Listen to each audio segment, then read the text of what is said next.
All right, moving on to Missouri. Eli's done a tremendous job with this team. We thought they were really good last year when we went to play them, and that proved to be true. And they've gotten better. Their quarterback is very experienced, which is the number one quality you look for in a quarterback is how many games has he played in, what experience has he had, has he played on the road in our conference. And he's done all those things, and he's done them really well.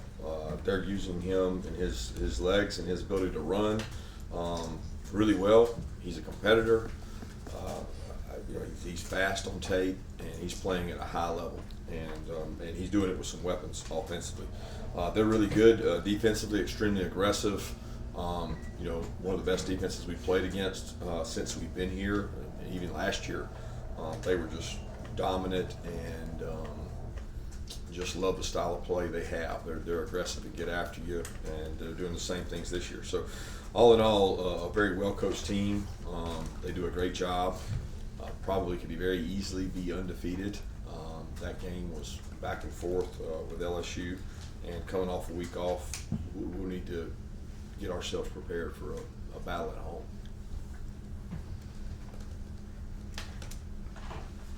Coach, obviously, Dom Lovett played there last year and had a big impact in that game against you guys. Have you had a discussion at all?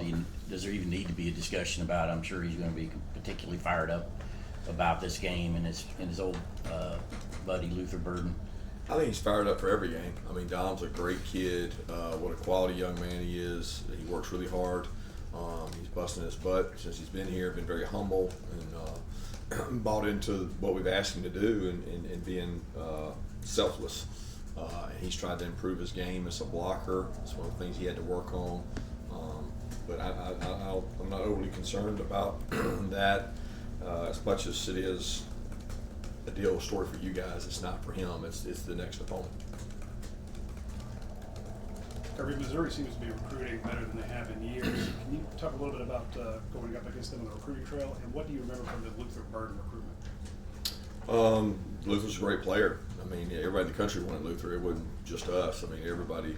And they've got very fertile recruiting ground. They've got some really good players in their state.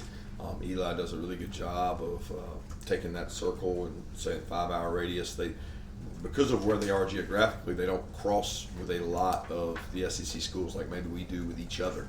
So he comes into Georgia. I think they have 6 or 7 kids on the roster from Georgia, 6 or 7 from Florida, and then they're able to get guys in that 5-6 hour radius. And Eli's done a great job.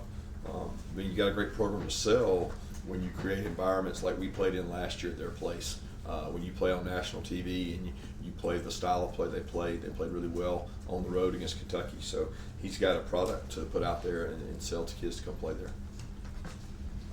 Kirby, because every other game except the Missouri game, including LSU, was decided by more than double digits, the resiliency you always talk about, the Missouri game and how it helped you think, if at all, obviously against Ohio State, having gone through that, do you credit that, the way you were able to bounce back against the Buckeyes, looking back against the Missouri win?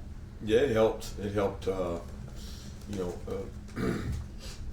being down in a game or not playing well, maybe because of them playing well and you not playing well, it makes you question yourself. And that was a point in the game. There's a lot of things they did to help us and a lot of things that we did to help them. But at the end of the day, we didn't play very well until the fourth quarter. And a lot of that had to do with them and give them credit for the way they played. But yeah, that last year's team, retrospect, it helped build the resiliency of that team. Yeah, Coach, I believe this is probably the 3rd time you guys have prepared to play Brady Cook. How have you seen his game progress over these years? He's very bright, sharp, athletic, gets the ball out in something like 2.3 seconds, 2.2 seconds. So, I mean, he knows where he's going with the ball. He understands coverages. I mean, it's like all the quarterbacks you play that have experience. They make good decisions. They don't make many mistakes. I mean, he maybe broke a record for number of consecutive passes without an interception or something like the guy doesn't make very many mistakes, and he's accurate and he's athletic. So I don't know what else you can ask a quarterback to be than those things. You've talked about Carson Beck as being smart from day one and his poise. So maybe he didn't have as far to go in terms of being a first-time, full-time starter, but what have you seen? It looks like he's having confidence to throw into tight windows, maybe throwing more difficult passes when he might have easier options. So I see a lot of confidence. I'm wondering what you're seeing. He's bright. He understands the game. He's played a lot of snaps. He's more experienced than you give him credit for. A lot of the stuff he had when he got here, he didn't just develop it. I mean, he was a good quarterback. He had great demeanor coming out. He's got all the traits of a guy that can, win games with his arm, his mind, and if he has to, his feet. And he's done a good job of doing that, and continuing to improve is the goal. Kirby, what did you see from Jalen Walker in that game Saturday, and just how far along do you feel like he's come over the course of his second year in the program? Yeah, he's. You're starting to see some of the things we see in practice. He has some physical tools and traits that we've seen, and maybe he hasn't gotten to showcase in a game for whatever reason, and he's getting better. He's explosive, twitchy, can bend, has really good pass rush ability, but he also has the luxury of playing inside backer where he can stack off the ball and do things to help our defense be multiple. But you're not going to find a higher quality kid in any organization than Jalen. He is unbelievable in what he stands for and what he represents and how he works. So I was happy for him to have the success he had. Hey Kirby, what stands out to you about Cody Schrader and just this Mizzou run game? Toughness, just incredible toughness. He doesn't get tackled by the first guy. He's another guy that seems like he's been there forever. I mean, I seem like I've been seeing this kid playing forever and ever for them, and people bounce off of him when he hits them. And he plays on special teams. He embodies what a football player should be, and what a committed to his university football player. I mean, he's had games early in his career where he was the feature back, then he wasn't, then he was, then he wasn't. I mean, he stayed the course and extremely physical. Kirby, is Darius Smith back and available this week, and how is CJ Allen? Darius is focusing on academics and working out, conditioning, doing some things, but he's not necessarily with us. And then CJ is day to day. He felt a tweak in his hamstring, but I think he's going to be fine. We'll find out more today. Kirby, guys have faced some elite receivers over the last year. Harrison last year, mentioning Williams and Alabama and some other guys. But how do you balance trying to stop those guys when those teams also have other guys that can beat you like Missouri also does? You do the best you can to stop the things they do well. I mean, they're very explosive offensively. They have more than 3 weapons. People talk about 3 weapons. They got the quarterback's a weapon, and you throw the 3 receivers in there, and then they've got a big physical tight end. They use in the run game, and their backs are really good receiving the ball out of the backfield, and a very unique run game that's kind of unmatched in the SEC. The way they run the ball. They got some different runs that a lot of teams we don't see that type run. So when you add all that in, it's a recipe for being explosive and scoring points, which they've done. They've been very explosive and scored points. When you talk about how you stop them, I mean, you got to be able to cover them. You got to be able to rush the passer. You got to be able to change things up. But they're not easy to stop when you have an accurate quarterback and explosive, athletic wideouts. Yeah, obviously Luther Burns not the only one, but what specifically about him makes him such a dynamic weapon for what Missouri does? Size, speed. I mean, he looks like a running back. I mean, he's explosive, fast. He's different. They put him in the slot. They move him around. They do a great job using his skill set.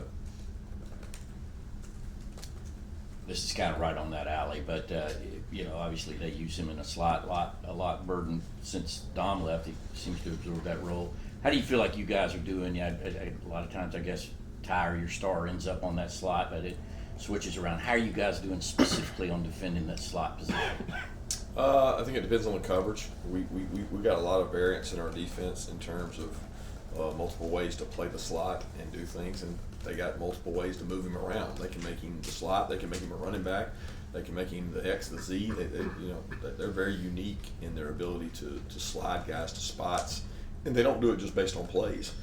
They ask guys to run multiple different routes from different positions. So in terms of what they do, they're very varied, and so are we. So it should be a good matchup.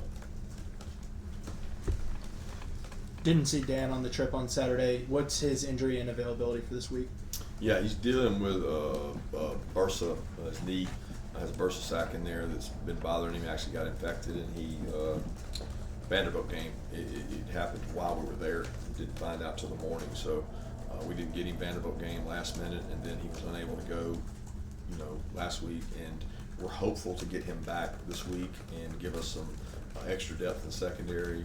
He's supposed to be able to do some stuff today for the first time, but we'll see how he does. What have they done defensively the last 2 games? Seem they tightened things up since the LSU performance. Well, they're physical, they're fast, they're aggressive. Played well. I mean, I think they're coming together with what they do. They've had some extra guys come in from last year, but they've got a lot of returning starters. So, I don't think anybody's played real well defensively against LSU. So when you say tighten things up, they're all over. LSU's all over the explosive sheet in terms of number of explosive passes and runs. So they're tough to defend altogether. Yeah, Coach, I think you mentioned the pump block Saturday after the football game. I went back and watched it this morning. It looked like the players might have seen a look and checked it themselves. How much freedom do they are they looking for something specifically? Just speak to, I guess, what happened on that punt block. Good. Yeah, without getting into the particulars, we don't let our players check things on themselves. The quarterback might, but nobody else is checking anything on themselves. If we start doing that, we can get in trouble because they're not exactly the best decision makers. But it was more of a recognition of what it was, and it was more of a correction to how we wanted to be aligned. It was not a check per se. It was, hey, you're supposed to be over here type deal. Kirby, what do you think makes Ladd an effective wide receiver? Explosiveness, quickness, separation is one of the number one qualities, and we talk about body quicks. A guy can be straight line fast, but he doesn't separate. Can you come in and out of breaks? And that was the first thing that we saw in Ladd when we looked at him was he's quicker than he is fast, but he's fast. So when you're quick and fast is when you're good. Coach, what is about Dejon's patience as a runner that kind of makes him stand out? He's got good offensive line blocking for him. He's got good vision. He's got great experience. I think he knows when to hit it and when to be patient. Some of that's based on the front they're in, the pressure they're in, the amount of space there is. So, every back has their style, and I think his fits him well. Yeah, I know after the game on Saturday, you said he was close to playing. What does Amarius have to show you at practice this week to get back onto the field for you guys? He's got to be healthy enough to play and be the best available player to play. I mean, he's working his butt off. He did extra work Friday, extra work Saturday, extra work yesterday, and he's going out today to continue to work. But at the end of the day, he's got to be confident to go out and play. And he's much closer to that today than he was last week. Is all I can tell you. Kirby, way understand your updates on Ladd is, it's every single day. Like, it's just kind of like, how's he doing today? How did he come out of that game the other night, and how has it been kind of watching him go through everything that he's got to go through to get himself in the best position to play day in and day out? Yeah, it's been frustrating for him, not for me, but it's frustrating for him, I know, because all he wants to do is have a great year, and he came back to have a great year, and then to have something unexpected happen like that, it's been frustrating for him. But he came out of the game great. We've got a little routine we've done now in terms of what we do Sunday, what do we do Monday, what do we do Tuesday, and now that we've got that routine, it seems to be working, and we keep doing what we're doing. I don't know exactly where Missouri was picked preseason, but I don't think they were too high. What have you seen from Eli in terms of how he has this program kind of contending for an SEC East? What have they done there? Well, they're good players. I'll tell you, it starts with good players. It starts with quarterback play. When you look across the league and say, man, who's playing good in the country? They got good quarterbacks, and they got a good quarterback. When you got a good quarterback, you got a chance. He makes too many decisions throughout the game that if he is not making the right decision, you're not going to be in the game. And they've got a quarterback matched with great skill and a really aggressive, sound, tough defense. I mean, that's a recipe for winning. He's accumulated that talent, whether through the portal or through high school. He's a talent evaluator and trying to get guys on the team to buy in. I mean, Eli does a great job, and I have a lot of respect for him. Now that Ingram Dawkins is back, what kind of impact can he have for the defensive line the rest of the year? Well, it's getting him back in the right shape, stamina, all the way back. You know, he hasn't been able to practice very much and didn't do much last week until Thursday. And so, you know, he's at a position that he rolls over there with Michael and Trammell, and hopefully we can take a load off those guys and keep them fresher and give us a little more size. Yeah, Coach, you mentioned their run game, or the uniqueness of it, rather. One of the things also, I believe they cut on the backside. Last year, you had a player go down in Jalen Carter due to one of these cuts backside. How are you coaching that this week? And is it something that is unique to them, or do you see it across the sport? No, a lot of people use it. It's not unique to them. They're good at what they do. They have their run style, and the way they coach their guys to do it, they do a good job in the run game. So, again, we prepare for what every team does. It's just a different team this week. I just wonder, Eli's known for being pretty outspoken, kind of pretty funny where we are anyway. I just wonder within the coaching community, is he a guy you've gotten to know and enjoy in the same kind of way? Yeah, Eli's got his personality. I mean, he'll tell you. I don't think he doesn't seem to stress and worry about things a lot. He's takes it as it comes and enjoys it, and try to do the same myself when it comes to enjoying the moment. He says it all the time, that you better enjoy it, or why'd you get in it? And that's what you come to this big league to play. You play in these big games like this one.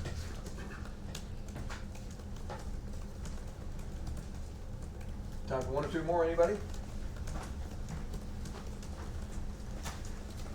Kirby, you only had 2 penalties Saturday, and both of them were, I guess you took on purpose the delay of games. To come out of the Georgia-Florida game with no penalties, you're also the least penalized team in the SEC. Has that been a concentration for you this year? No, I mean, it's kind of like turnovers. We concentrate on that, and it doesn't always happen. So it's like you don't control a lot of that. Circumstances. I do think we're a disciplined football team. We do what we're supposed to do and try not to get excessive things. But, you know, least penalized can be a bad thing. Most penalized can be a bad thing. Maybe you should have more. Penalties mean you're stretching the limits of it. It's just we try to do it the right way, and sometimes it comes out that way. Okay, we'll wrap it up right there. Thank you. And